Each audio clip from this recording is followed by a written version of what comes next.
Examine this standard Year 1 mathematics worksheet.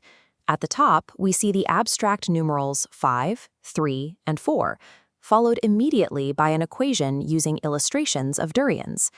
The curriculum designer made a deliberate choice to rely on physical object representations to teach basic concepts.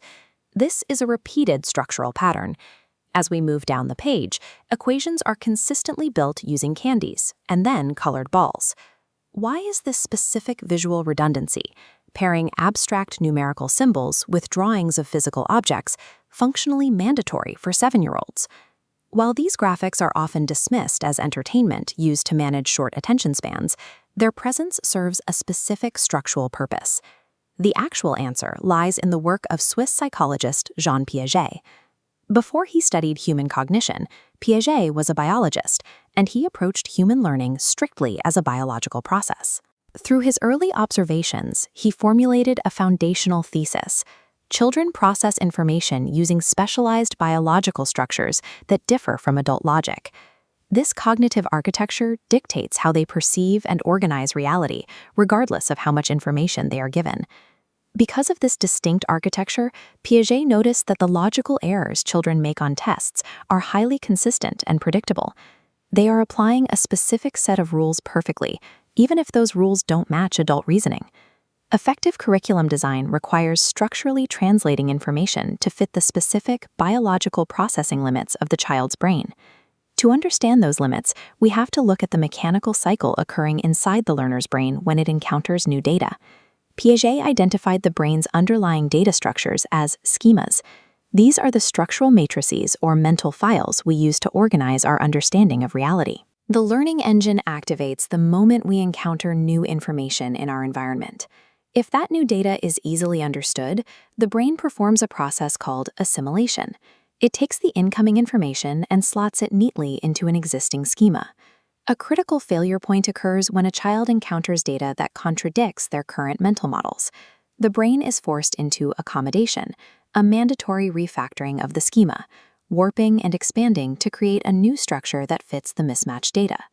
This physical restructuring requires significantly more cognitive effort than simply dropping data into an existing file.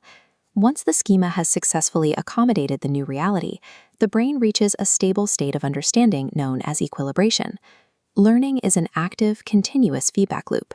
The brain is constantly breaking and rebuilding its own mental models to achieve equilibration.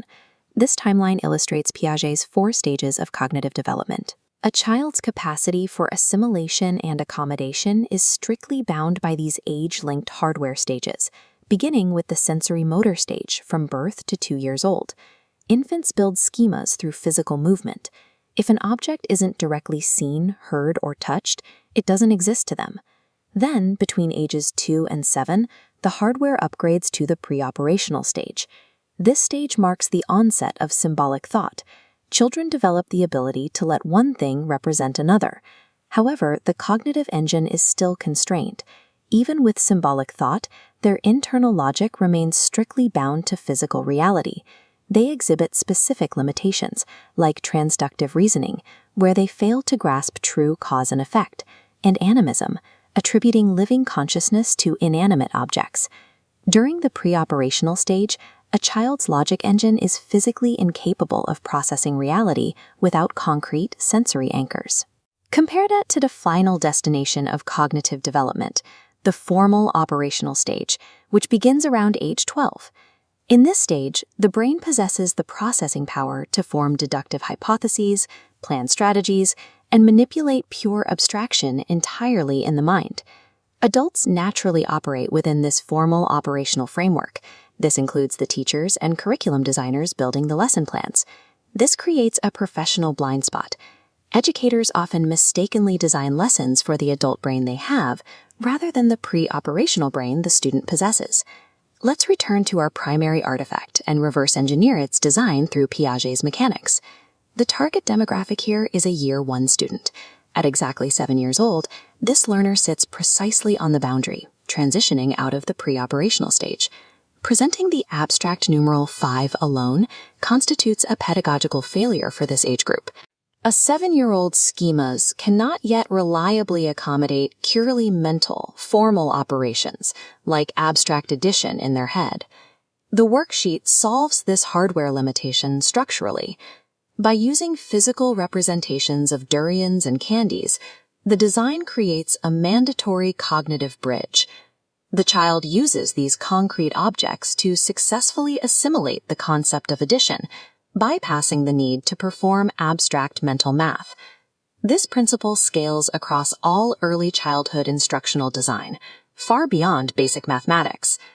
By treating Piaget's theory as a hard engineering constraint, educators guarantee their materials facilitate biological accommodation.